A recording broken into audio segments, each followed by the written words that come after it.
Hello everyone, this is professor सनान सारी and आज के इस वीडियो में हम डिस्कस करने वाले हैं active participants in advertising. Advertising में जो प्रोसेस होता है, actually advertising is one type of process जिसमें अलग अलग स्टेप्स को will have to follow to advertise our product. Okay, so active participants in advertising का हम आज के इस वीडियो में डिस्कस करने वाले हैं।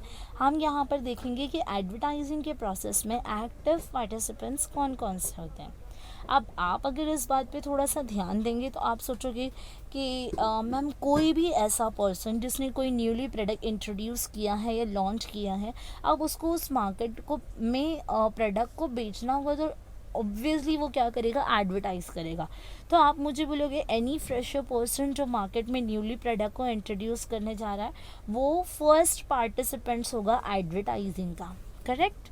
तो यहाँ पर आप अगर ऐसा शेयर करते हो मेरे साथ, so you people are good और योर आंसर इज करेक्ट, ठीक है। क्योंकि ऐसे पर्सन को जो फ्रेशर है एंड जो न्यूली प्रोडक्ट को इंट्रोड्यूस करने जा रहा है, या फिर अगर आप फ्रेशर नहीं हो, आप एक्सपीरियंसड हो, बट स्टिल अगर आप कोई न्यू प्रोडक्ट लॉन्च करने जा रहे हो तो प्रोडक्ट भी हमारे लिए फ्रेशर होगा या फिर न्यू प्रोडक्ट होगा जो मार्केट में आ रहा है, ठीक है। तो हम यहाँ पर उस प्रोडक्ट को एडवर्टीज़ करेंगे। सो वी कैन से एडवर्टीज़र जो हम करते हैं, ठीक है। तो सबसे फर्स्ट पॉइंट जो पर्सन प्रोडक्ट को लॉन्च करना चाह रहा है मार्केट में, वो हम देखेंगे। तो फर्स्ट जो पार्टिसिपेंट होते हैं एडवर्टाइजिंग का, फर्स्ट पार्टिसिपेंट इज़ एडवर्टाइज़र, मतलब जो प्रोडक्ट को एडवर्टीज़ करना चाहता है। तो पहला active participants in advertising is advertisers. अब आप बोलोगे एडवर्टाइजर्स कौन कौन से होते हैं, तो advertisers include sellers, intermediaries, retailers, है ना, सोशल ऑर्गेनाइजर्स।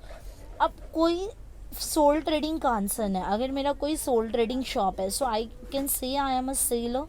अगर मुझे मेरे प्रोडक्ट को सेल करना है तो भी मैं उसके लिए एडवर्टीज़ करूँगी। मैं एडवर्टीज़ कर रही हूँ मेरे प्रोडक्ट को, it means I am a advertiser, ठीक है। ट्रेड इंटरमीडियरीज, जैसे आप जानते हैं जो रिटेलर्स, होल सेलर्स होते हैं, मैन्युफैक्चरर्स होते हैं।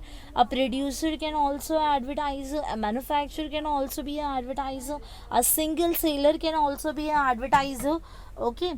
और retailer can also be advertiser, ठीक है। तो ये सारे जो कौन होते हैं वो एडवर्टाइजर्स होते हैं, ठीक है। अब एडवर्टाइजर्स जो ऐड करते हैं ना, वो ऐड कैसा होता है, समटाइम्स कैसा होता है, कोई कोई एडवर्टाइजर्स ऐसे होते हैं जो इन अ सिंगल ईयर सिर्फ एक या दो ही ऐड बनाते हैं, और कुछ कुछ एडवर्टाइजर्स ऐसे होते हैं जो थाउजेंड्स ऑफ एडवर्टाइजिंग मैसेज करते हैं इन अ सिंगल ईयर। तो ये पर्टिकुलर कुछ नंबर्स फिक्स नहीं किए गए कि इतने ही, या कोई टारगेट नहीं सेट किया गया है कि इतने नंबर्स ऑफ एड्स आपको देने हैं। If you are advertiser, if I am a seller, so I am only the advertiser. मैं जितना प्रोडक्ट लॉन्च करूँगी उसके अकॉर्डिंग ही एडवर्टीज़ करूँगी। So first active participants in the advertising is advertisers. और advertisers include sailors, producers, manufacturer intermediaries like retailers, wholesalers and social organizations too. Objective purpose के लिए आपको ये चीज़ ध्यान रखनी है कि advertisers include so and so, जो हमने अभी डिस्कस किया, ठीक है। अब यहाँ पे कैसा होता है ना कि आप कोई नॉर्मल प्रोडक्ट को भी एडवर्टीज़ कर सकते हो, आप मास कम्युनिकेट भी कर सकते हो एडवर्टीजमेंट के थ्रू, एंड आप जो स्पेसिफिक ऑडियंस के लिए प्रोडक्ट बना रहे हो तो भी वो एडवर्टीजमेंट के थ्रू टारगेट ऑडियंस तक कम्युनिकेट करा सकते हो with the help of ad, ठीक है। सो यहाँ पर हम लोगों ने first participant and active participant discuss कर लिया, ठीक है। चलिए अब आगे बढ़ते हैं। अब आप सोचोगे कि एडवर्टीज़मेंट अब मैं करा रही हूँ, if I am a seller so I can do advertisement. तो अब उसके लिए भी फॉर्म्स हैं, मीडियाज़ है, we have advertising agencies. So first यहाँ पर सेकंड पॉइंट जो डिस्कस करने जा रहे हैं वो है हमारा एडवर्टाइजिंग एजेंसी ही, ठीक है। तो एडवर्टाइजिंग एजेंसीज क्या होती है, तो जो एडवर्टाइजिंग एजेंसीज होती है तो ये एक एक ऑर्गेनाइजेशन है, बट इंडिपेंडेंट बिजनेस ऑर्गेनाइजेशन है, ठीक है। It's just team of some creative people, जो क्रिएटिव पीपल होते हैं इनकी एक टीम होती है एडवर्टाइजिंग एजेंसीज में, who can plan and prepare and place the advertisement message in advertising media, ठीक है। अब एडवर्टाइजिंग एजेंसी खुद ऐड नहीं करती, एडवर्टाइजिंग एजेंसी में जो प्रोफेशनल लोगों एंड क्रिएटिव पीपल का जो टीम होता है ना, वो प्लान करते हैं कि कैसे करना है, उसको प्रिपरेशन कैसे करना है, how to place advertising and how to choose the effective media for that particular advertise. ये सारी चीज़ें एडवर्टाइजिंग एजेंसी सेटअप करती है एंड वो पर एड के ऊपर they charge their commission. It can be 15%, it can be 25%, it can be 20%, as per the range and as per the हम बोल सकते हैं कि कितना इफेक्टिव आपका एडवर्टीजमेंट है उसके अकॉर्डिंग। जैसे 1 लाख रुपए का एड बना दिया क्या एंड मार्केट में अब दिखाया जा रहा है मीडिया के थ्रू या जो भी फॉर्म्स ऑफ मीडिया हम यूज़ कर रहे हैं, तो यहाँ पर एडवर्टीज़ हो रहा है आपका प्रोडक्ट, तो उतना 1 लाख पे जो 15% जो है वो जाएगा एडवर्टाइजिंग एजेंसी को, ठीक है। अब मीडिया ये एडवर्टाइजिंग चूज़ करके बता सकती है, एडवर्टाइज़र भी यहाँ पर कर सकते हैं help out, they both can do mutual communication with each other, but suitable media decide करना it is very much important जो एडवर्टाइजिंग एजेंसी करती है, ठीक है। सो आप मीडिया में हो सकता है न्यूज़पेपर हो गया, मैगजीन्स हो गई, या फिर आपको इंटरनेट पे करना है, टेलीविज़न, रेडियोज़, जो भी यूज़ करना है वॉट एवर, ठीक है।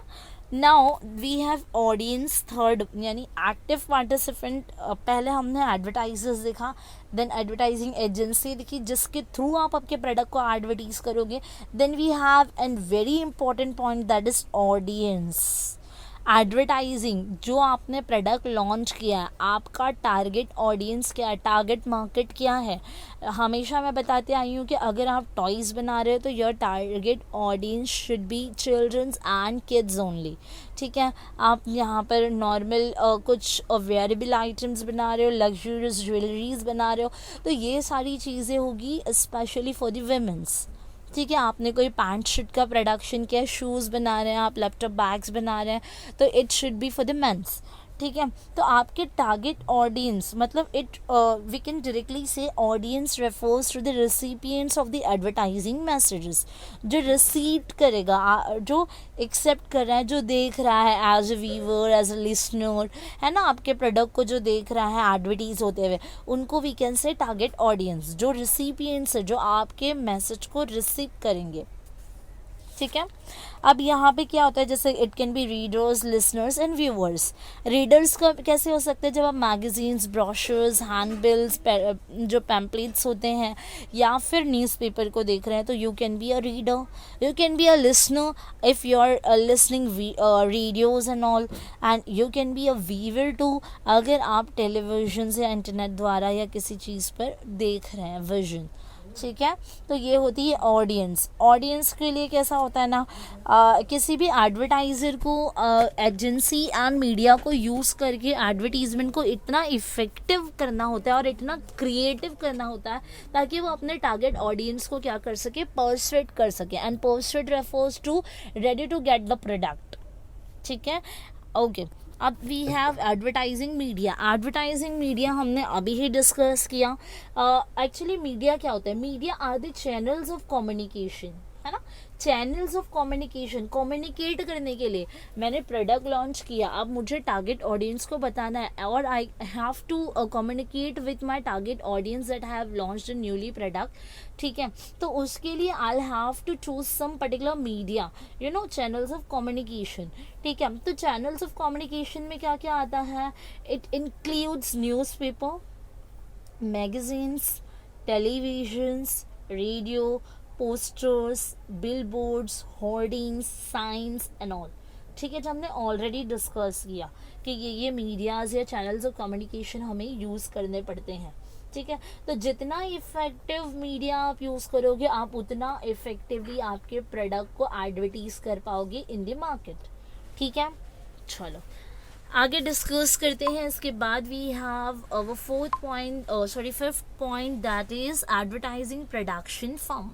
एडवर्टाइजिंग प्रोडक्शन फर्म क्या होता है? इट इंक्लूड्स कॉपीराइट्स आर्टिस्ट, जो कॉपी राइटर्स होते हैं, आर्टिस्ट होते हैं, फोटोग्राफर्स होते हैं, टाइपोग्राफर्स होते हैं, है ना, लेआउट डिज़ाइनर्स होते हैं, प्रोड्यूसर्स होते हैं, एडिटर्स होते हैं, है ना। ये सारे क्या होते हैं, जो ये एडवर्टाइजिंग प्रोडक्शन फर्म है ना, जैसे एजेंसीज होती है जो क्रिएट करती है कि कैसे कंटेंट को फिक्स करना है, कैसे प्लेस करना है ना, कैसे प्लान करना है ना, ये क्रिएटिव टीम करती है। वैसे तो जो प्रोडक्शन फर्म होता है ना, वो क्या करता है, उसमें कौन कौन से लोग इंक्लूड होते हैं?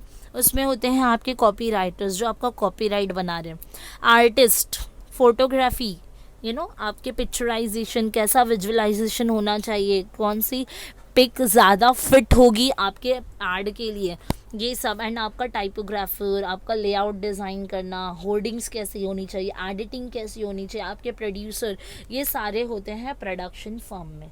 ठीक है, तो ये सारे जो होते हैं पीपल, ये क्या करते हैं, they transform the idea into the ad, और ये इसको फिनिश फॉर्म में कन्वर्ट करते हैं। ठीक है, एडवर्टाइजिंग एजेंसी ने बता दिया, प्रिपेयर करके दे दिया, आप उसका एडिटिंग से लेके उसका लेआउट डिज़ाइन करना, उसका कैसे फोटोग्राफर सेट करेंगे, ये सारा फिनिश्ड वर्क कौन करता है? Production firm. ठीक है, then we have government authorities. अब गवर्नमेंट अथॉरिटीज़ क्या होती है? यहाँ पे एडवर्टीजिंग में आप बोलोगे कि मैम गवर्नमेंट कहाँ से आ गया, तो exactly government is playing very important role in the advertising. क्योंकि कैसा होता है ना, समटाइम्स जो गवर्नमेंट क्या करती है, government adopt some laws and regulations, ठीक है, विच हैव डायरेक्ट और indirect effects on the advertisings. कैसा होता है ना, जब आप ऐड करते हो तो यहाँ पे कुछ रिस्ट्रिक्शंस होती है और कुछ रूल्स एंड रेगुलेशंस होते हो कि आपका ऐड कैसा होना चाहिए। अगर आप यहाँ पे चिल्ड्रंस के लिए ऐड बना रहे हो और अगर आप एकदम मॉडल को यूज़ करोगे तो हो सकता है इसका एडवर्स इफेक्ट पड़ सकता है in the mind of the childrens. ठीक है, आपको इनडिसेंटली विमेंस को रिप्रेजेंट नहीं करना आपके ऐड में। आपने नॉर्मली लिक्योर एंड टोबैको का ऐड देखा होगा। पहले कैसा होता था, अगर टीवीज़ या मूवीज़ में या जो प्रोग्राम सीरियल्स होते थे उसमें अगर कोई सिगरेट पी रहा है, कोई अल्कोहल कंज्यूम कर रहा है तो कुछ नहीं होता था। लेकिन अभी गवर्नमेंट अथॉरिटीज़ ने ये सारी चीज़ों को बैन एंड रिस्ट्रिक्टिव कर दिया है कि ये सारी चीज़ों के ऐड नहीं आने चाहिए, टोबैको का ऐड नहीं आना चाहिए, बल्कि आपको यहाँ पे अलर्ट किया जाता है that tobacco cases cancer and all, है ना, it killed you and all, ये सारा।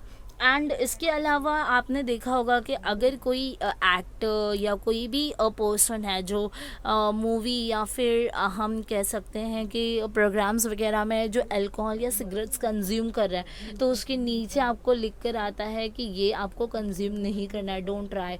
या फिर कोई कोई सिचुएशन या हादसा कुछ दिखाया जा रहा है, मर्डर के केसेस वगैरह, तो ये सब आपको नीचे लिख कर दिखाया जाता है कि you do not try it at home. ठीक है, सो ये गवर्नमेंट अथॉरिटी सेटअप करती है। Then we have research firm. अच्छा, कुछ रिसर्च फर्म होती है जो बहुत ही ज़्यादा इंपॉर्टेंट रोल प्ले करती है इन एडवर्टाइजिंग।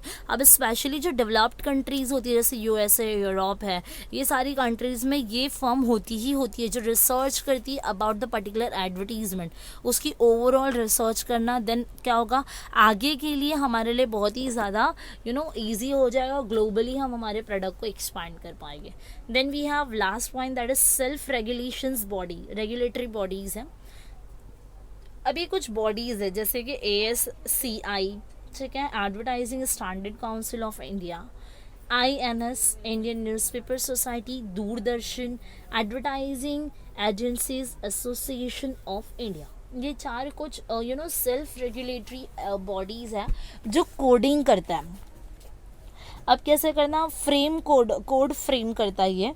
अब ये कैसे फ्रेम कोड करते हैं, जैसे कि इससे क्या होना चाहिए, किस तरीके से आपको कोड सेट करने हैं, कौन सा लैंग्वेज, आपको कोई अनएथिकल एडवर्टीज़ नहीं करना। They may also ban unethical advertisements जो अनएथिकल होते हैं, जिसमें एथिक्स बेस्ड होना चाहिए, ट्रूथफुल होना चाहिए, है ना, बिलीवेबल होना चाहिए, करेक्ट होना चाहिए, ऑनेस्टी शो होनी चाहिए आपके ऐड में।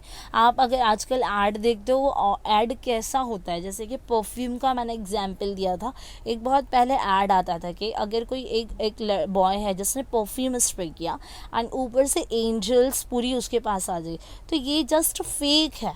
मतलब ये जो है, मतलब आप बोल सकते हो फेक एडवर्टीजमेंट है, ऐसा होता नहीं है। आप ट्राई करके देखो, ऐसा नहीं होगा, बिकॉज ये सारा फेक दिखा के मिसलीड किया जा रहा है।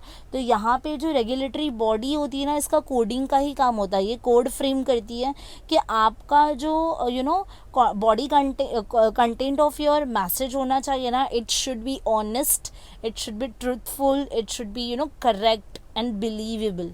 Okay, so we have completed our one more question. Okay, next question we'll do in our next lecture. That is enough for today. Bye, have a nice day.